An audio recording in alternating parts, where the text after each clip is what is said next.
In the last few lectures, if you recall, we have been talking about the design of different kinds of adders and subtractors, stuff like that, which are very important for the design of more complex systems.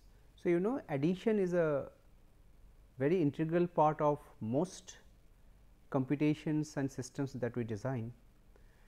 So, in this lecture from today onwards, we shall be discussing some of the other basic building blocks that are available for designing functions, implementing functions and so on. So, today we shall be starting our discussion on general logic design. So, logic design is somewhat general in the sense that we are not talking about specific applications like addition or subtraction, but we shall be talking about some generalized building blocks which we can use to implement any arbitrary function. Let us see what we plan to cover. So, as I had said that we shall be talking about some of the common functional blocks which we normally use in the design of digital systems. Now, specifically the kind of functional blocks that we shall be considering are multiplexer, which we have already seen earlier. See, earlier when we discussed about the CMOS switches, the transmission gates, we mentioned how we can very efficiently implement multiplexers using those transmission gates. So, we shall be revisiting multiplexers and what kind of applications and designs we can do using that. Then we shall be talking about something called demultiplexers and decoders, then encoders and comparators.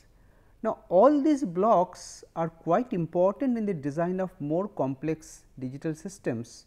So, for those of you who will be going into the design of complex systems, you will find that these modules will be used repeatedly in various scenarios. So, we start with our discussion on multiplexers, which are also called data selectors. Now, why do we use the term data selector for a multiplexer? Let us try to understand. If you recall, what is a multiplexer? A multiplexer is a block, if you think it as a black box, which has a number of inputs and one output. Depending on some select inputs, one of the input line is selected and it goes to the output. So, in a sense, we are selecting one of the several data inputs at a time. That is why this is also called a data selector. So, let us talk in a slightly general term. So, let us consider a multiplexer which has n data inputs. Let us call them as d 0 up to d n minus 1, and let us also have m number of select lines. So, we have a multiplexer as a box. So, in the input we have this d, the n number of lines, and then we have the select line S, and we have an output, single output F. This is how a multiplexer is. There is one output line F, and as we know the way a multiplexer works, depending on what we apply on the select line, one of the data inputs is selected and it goes to the output. So, if we consider this m bit select line as a binary number, if we consider the decimal equivalent. So, when S is 0, the first input d 0 is selected, we will have f equal to d 0, d 0 will go to f. If S is 1, then d 1 will be copied to f equal to d 1. If S equal to 2, similarly d 2 will be copied and so on. Now, usually there is a relationship between n and m. The number of select lines should be large enough so that any of the n inputs can be selected. So, this condition can be expressed as n equal to 2 to the power m, or alternatively we can write m equal to log to the base 2 of n. These two are equivalent, right. Now, because the number of inputs is 2 to the power m and there is a 1 output, we also refer to this kind of a multiplexer as a 2 to the power m to 1 multiplexer. Okay? Fine. So, this is how this multiplexer will look like. There are n inputs,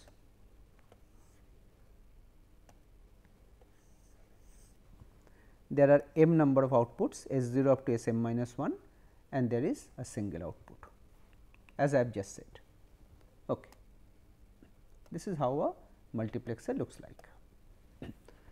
Now, let us talk about specific small size multiplexer for specific values of m and n, and let us see how we can design or implement such multiplexers. You recall earlier when we were discussing CMOS logic, we showed how to design a multiplexer using transmission gates, but here we shall be showing the designs using basic logic gates like AND, OR, NOT, NAND, NOR, etc. Okay? Let us see. Let us start with the simplest and smallest kind of multiplexer, which is 2 to 1 multiplexer. There are two inputs D 0 and D 1, there is one output. Because there are only two inputs, which is n equal to 2, we require m equal to 1, 2 to the power m equal to n. Okay. So, there will be a single select input. All right. Here I have shown an expression. Before coming to this, let us try to see how this multiplexer works. Let us try to construct the truth table. So, there are 3 select lines, 3 inputs S 0, let us show D 1 first, then D 0, then F is the output. So, there are 8 possibilities 0 0 0, 0 0 1, 0 1 0, 0 1 1, 1 0 0, 1 0 1, 1 1 0 and 1 1 1. So, according to the definition of a multiplexer, if S 0 equal to 0, if S 0 equal to 0, then we should have F equal to D 0, D 0 will be selected. So, the first 4 rows show S 0 equal to 0. So, whatever is in D 0, that will go to F 0 1 0 1. Similarly, when S 0 equal to 1, then D 1 will be selected. So, the last 4 rows show this case when S 0 equal to 1. So, D 1 0 0 1 1, this will be selected. So, this is the truth table of the multiplexer. Now, if we construct a Carnot map, for example, and try to minimize this, let us see.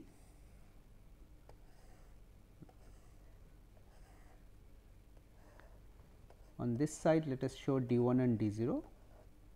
So, this is 0 0, 0 1, 1 1 and 1 0, and in this side we show S 0, 0 and 1. The true min terms are 0 0 1, 0 0 1 here, 0 1 1, 0 1 1 here, then 1 1 0, 1 1 0 here and 1 1 1, 1 1 1. So, you see here the minimum set of cubes will be this and this. So, what does the first cube indicate? S 0 bar and D 0. You see in this expression S 0 bar and D 0, and the other cube is S 0 and 1 1 and 1 0 is D 1, S 0 D 1. So, you see after constructing truth table and minimization, we have arrived at this expression, but we could have arrived at this expression without going through all this minimization procedure, just by thinking about the functional description of a multiplexer. What is a multiplexer? If S 0 is 0, we will get D 0, if S 0 is 1, we will get D 1. So, how do we express it?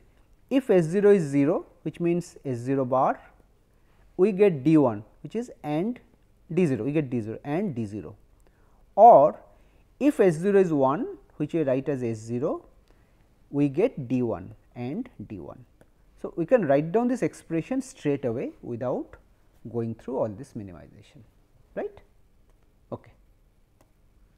Let us move on. Let us talk about a larger multiplexer, a 4:1 multiplexer. For a 4:1 multiplexer, the number of inputs n is 4. Therefore, number of select lines m will be log to the base 2 of 4, which is 2. So, S0 and S1. So, in the same way, depending on the values of S0 and S1, one of the inputs will be selected. So, just following the principle I mentioned for 2 to 1 mux, we can straight away write down the sum of products expression for the output function. How do you write? From the functional behavior. If S0 S1 is 0 0, then we should get D0. We write it like this: S1 bar S0 bar indicates both are 0 0, then this will be 1 1 and D0. So, if S0 S1 are 0 0 and D0, then this f will be equal to D0, right. If it is 0 1, that means S1 is 0 bar and S0, then D1. If it is 1 0, that means S1 is 1, S0 is 0, then D2. When both of them are 1 on 1, then D3. Okay. Now, you see this is a 6 input function D0 to D3 and S0 to S1. So, if I construct a truth table in the normal way, there should be 2 to the power 6 or 64 rows in the table. The truth table would be too big to draw. So, again because of the functional characteristics of a multiplexer, we can show the truth table in a much compact way using some entries as don't cares. How do we do it? Let us see. Here we do it in this way. You see, first 2 rows of this truth table indicates the select line 0 0. So, you know when it is 0 0, then D0 will be selected. So, we apply D0 0, D0 1. So, the output will be F0 F1. Now, under this condition, the values of D1, D2, D3 are all don't cares. It is only D0 which will be copied to F. Similarly, when I apply 0 1, then D1 will be copied, the others will be don't cares. If I apply 1 0, D2 will be copied. If I apply 1 1, then D3 will be copied. So, you see we can very concisely express this truth table in only 8 rows. This is possible because of the nice functional behavior of a multiplexer, right. Okay. Let us now see how we can build multiplexers. Let us say we have smaller multiplexers available to you, and we shall be talking about how we can build larger multiplexers using these smaller multiplexers.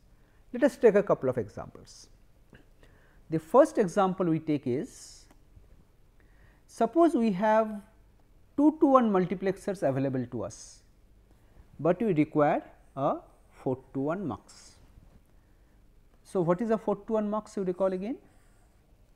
There will be 4 inputs, D0, D1, D2 and D3. The output will be F, and there will be 2 select lines S0 and S1.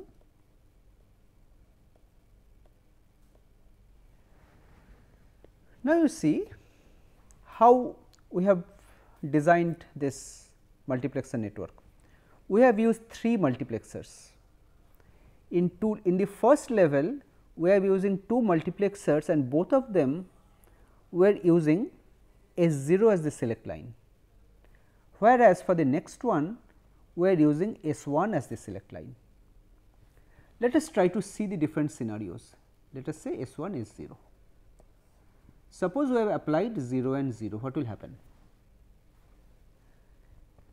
First is, let us look at the last multiplexer first. if S1 is 0, then the first input will be selected, this one.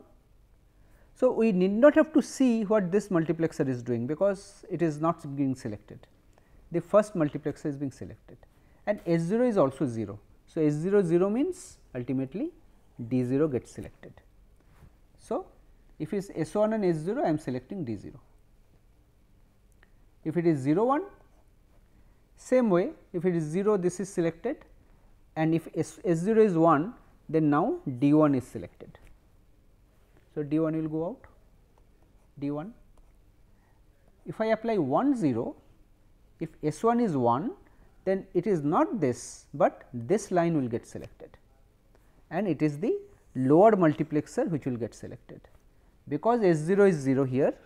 So, now this D2 gets selected and D2 will go out, D2, and if I finally apply 1 1, this S0 is also 1. So, now D3 will be selected.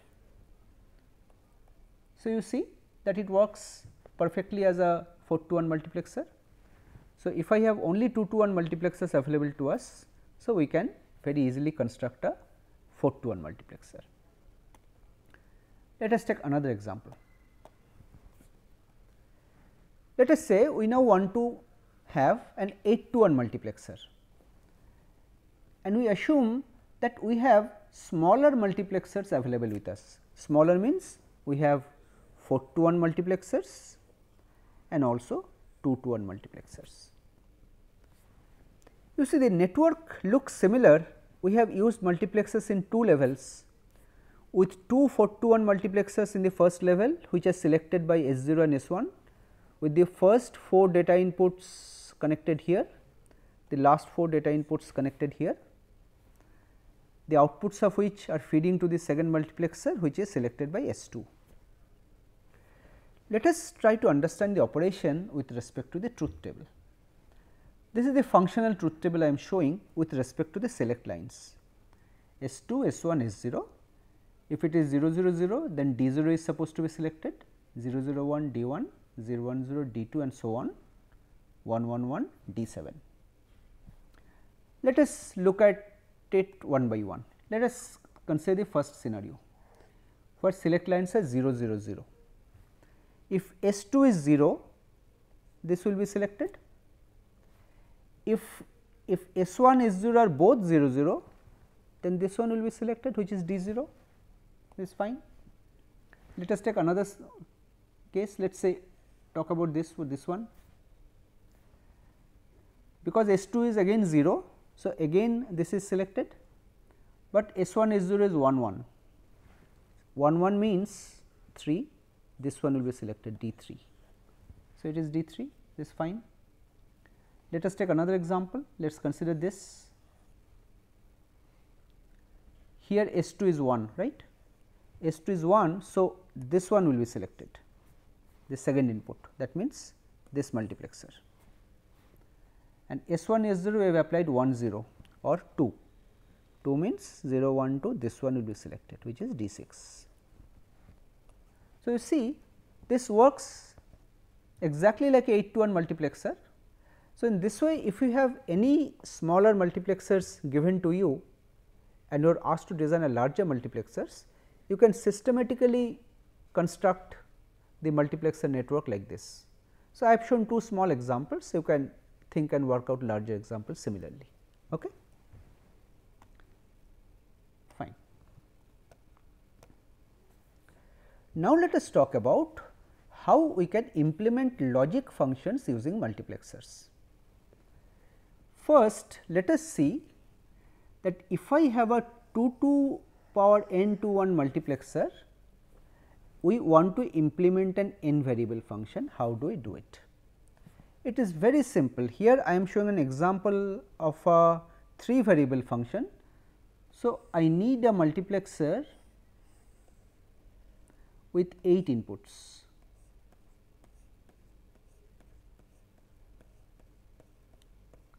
And 3 select lines. So, what we are saying is that we shall be connecting the input variables to the select lines directly. So, we have A, B, C, we connect them like this, A, B, and C. So, what will happen if ABC is 0 0 0, the first line will be selected.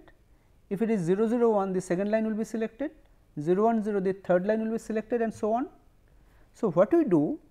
We look at the output column of the truth table and simply copy this and apply it to the inputs 0 1 0 0 1 1 1 and 0.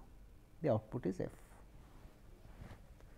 So, you see the implementation of any function using multiplexer is very trivial, and the same multiplexer can be used to implement any arbitrary truth table if you just change this input 0 1 assignment.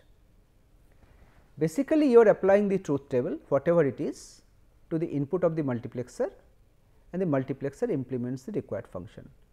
This you can say is something like a programmable logic function generator. The input you change without any change in the circuit, circuit is the same, still that multiplexer. You only change that 0 1 pattern in the input, you get another truth table, and that corresponding function gets implemented, right. So, it is very simple. Now, in this context, let me just ask you one thing, means one thing we did not mention possibly earlier. Let us suppose, let us remove this. Let us suppose we have an n variable function, you have an n variable function. So, my question is, how many distinct functions are possible?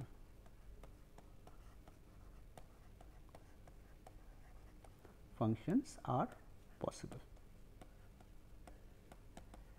Well, here we are raising this question because we are talking about programmability. Okay? Just by changing this input 0 1 pattern, I can change the function. I can go for one function to another. So, my question is, in 3 variables for example, total how many functions are possible?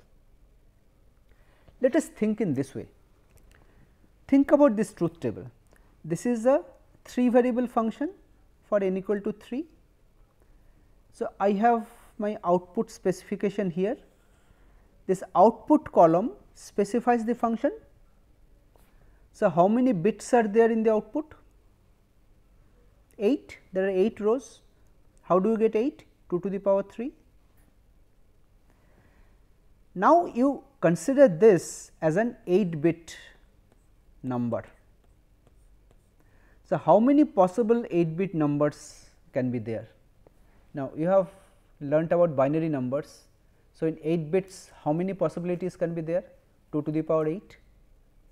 So, the total possible number of these 8 bit vectors you can have will be 2 to the power 8, means 2 to the power 2 to the power 3. In general, for n variable it will be 2 to the power 2 to the power n, right. This is how you get the total number of functions that are possible in an n variable function. Like this here, for the multiplexer case also, for the same 3 means 8 to 1 multiplexer, you can implement so many functions, 2 to the power 8 or 256. This is 256 functions, because there are 256 kinds of truth tables you can generate by changing this 0 1 pattern, right. Okay. Now, let us try to improve upon this. For an n variable function, we are requiring 2 to the power n to 1 multiplexer. Now, what we are saying that we can do a little better. How? We are saying for an n variable function, let us use a smaller multiplexer. We can do with 2 to the power n minus 1 to 1 multiplexer. This is sufficient. Now, here again I take that same example of a 3 variable function. So, n equal to 3.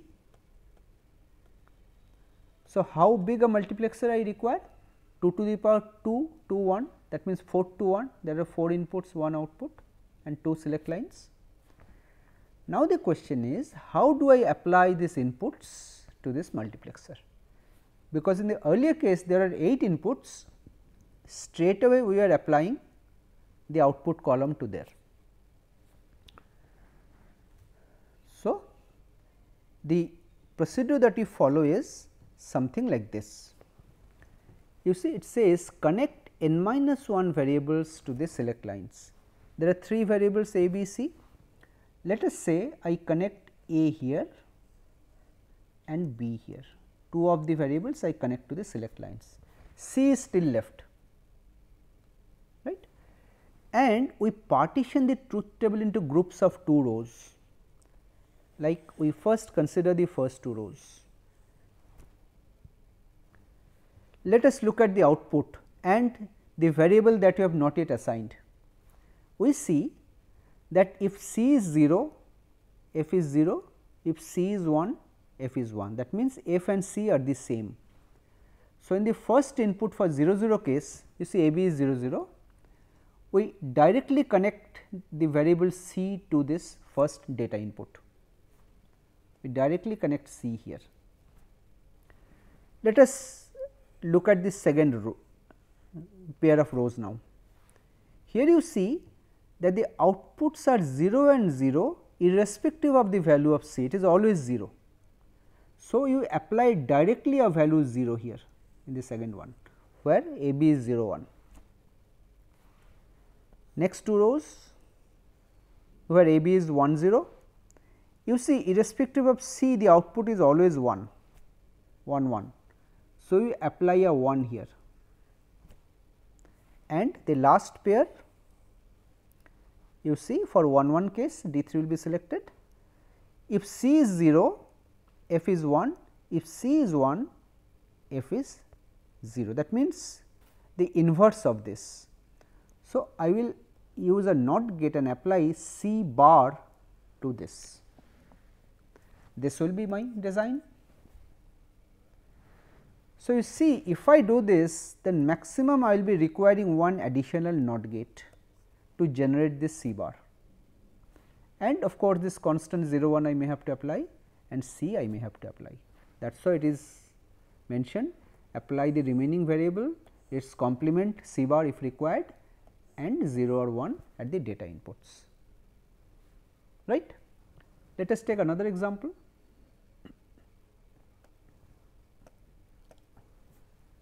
This is a bigger example. I consider a 4 variable function. For a 4 variable function, I will be requiring 2 to the power 3 to 1 multiplexer, 8 to 1 multiplexer. So, this a, b, c, this we are applying here a, b and c, and we are applying the same rule. Consider the first 2 rows, you see output is 0 0 irrespective of d. Now, d is the last variable, a, b, c we have already applied, a, b, c is 0 0 0, d 0 is selected. So, we apply a constant 0 here. Next 2 rows, output is 1 and 1, always 1, you apply a constant 1 here. Next 2 rows, if d is 0, this is 1, d is 1, this is 0. So, apply d bar, d bar. Next 2 again 0 and 0, I apply 0. Next 2, if d is 0, f is 0, d is 1, f is 1, I apply d directly. Next 2, it is 1 and 1, I apply 1. Next 2 again, if it is 0 is 0, 1 is 1, I apply d. Next 2 again 0 1 1 0, I apply d bar. This will be my circuit. So, here we are inspecting the truth table and we are applying either 0 1, the last variable here d, or the complement of d bar to the input. So, I need a multiplexer, and just to generate d bar I need a NOT gate. That is all. So, you see using a multiplexer we can so conveniently design any arbitrary logic functions. So, we sometimes call this kind of multiplexer as generalized function generator because of this property.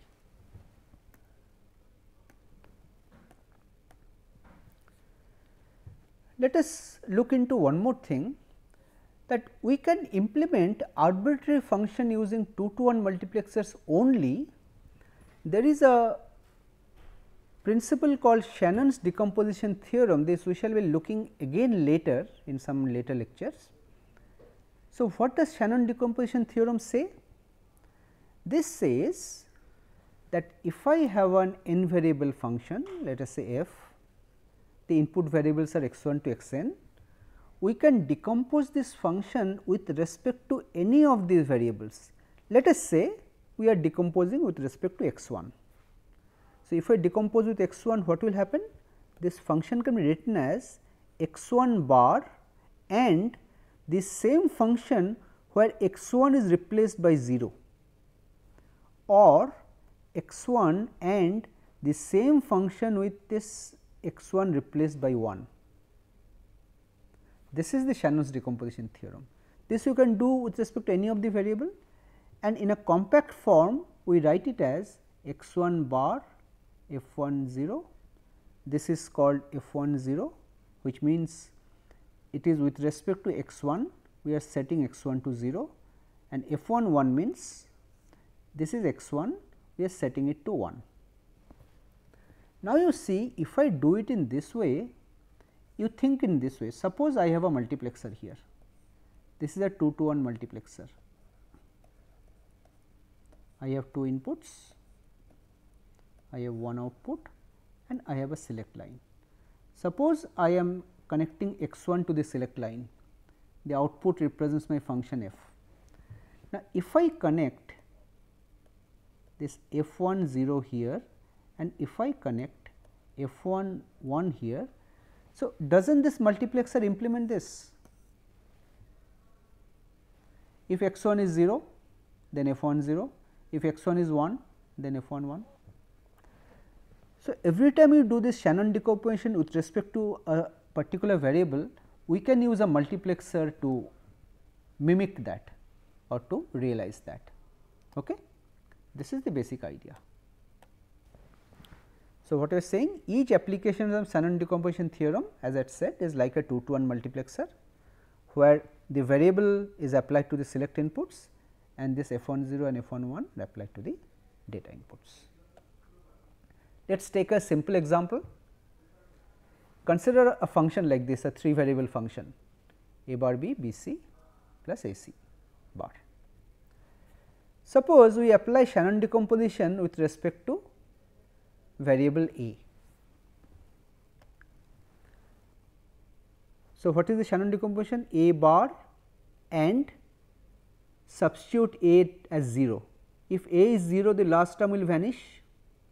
This a bar is 1, only b, b plus b c, b plus b c plus a and substitute a by 1, the first term will vanish, this will become 0, a by 1, this will become c bar, b c plus c bar. And if we apply minimization, b plus b c is nothing but b, b c plus c bar is nothing but b plus c bar. So, this decomposition you can express like this, you can have a mux where we have applied as select input a, the output implements f and you have the 2 inputs. In the first input I am just writing the function, you have this function b and the other input you have the function b plus c bar. Okay. Now, because in the first one you have only a single variable, I can directly apply b here, no problem, but for b plus c bar I may have to further do a decomposition. So, similarly, b plus c bar, if you let us say decompose with respect to b, we get something like this, b plus c bar, b bar and substitute b as 0, it is only c bar, plus b, substitute b as 1. So, 1 plus c bar is 1. So, here as if we are using another multiplexer, this we are decomposing with respect to b. So, the select line is b and the 2 inputs are c bar and 1, c bar and 1. So, you see, given any function, if you systematically carry out this decomposition with respect to the variables one after the other, you will be getting a network of 2 to 1 multiplexers. So, this is in fact a very general approach to implement any arbitrary switching function. This we shall be discussing later. There is a data structure called binary decision diagram. We shall see that this can be used in a systematic way to construct that kind of a data structure or representation. So, with this we come to the end of this lecture.